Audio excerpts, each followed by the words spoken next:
Në shumë fshatrat e Shqipërisë, hakmarrja ka qenë më e fortë se ligji. Një fjalë, një gjak, një plagë që nuk shuhet lehtë, por ndonjëherë hakmarrja godet të pafajshmin dhe kthehet në mallkim. Kjo është historia e një djali që u vra gabimisht në një hakmarrje që s'duhet të ndodhte kurrë.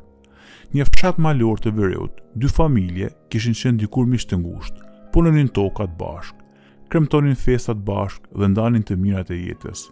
Por një debat i vogël për një pronë u kthy në armiqësi. Një natë, një nga djemtë e familjes u vra, që nga ajo ditë gjaku kërkonte gjak.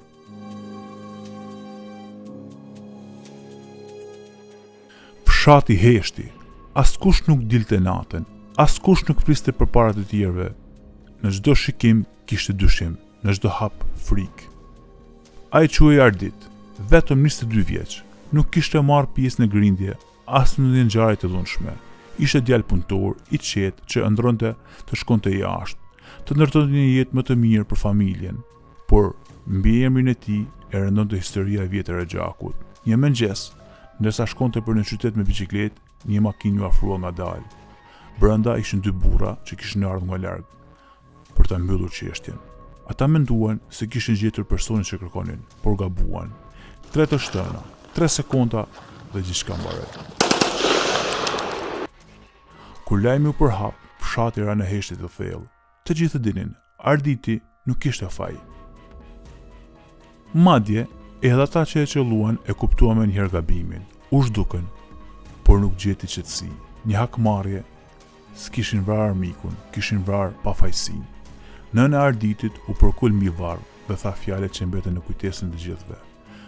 Po të doja hakmarrje, do të arvisja Zotin, jo njeriu, sepse vetëm Zoti ma mori djalin pa faj.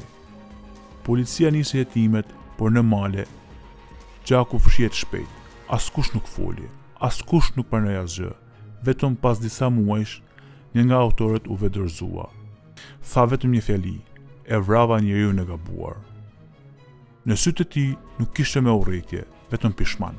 Por për nënën dhe familjarët e Arditit, asnjë burg, asnjë dënim nuk e kthente dot djalin.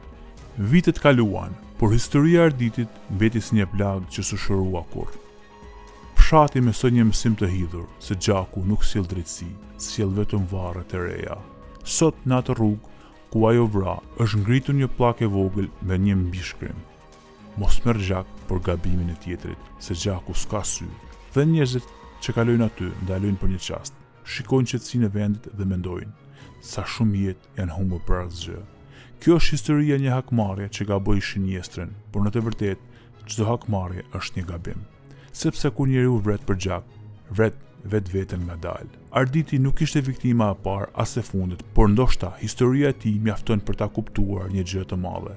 Drejtësia e zemrës nuk matet me armë, por me fjalë.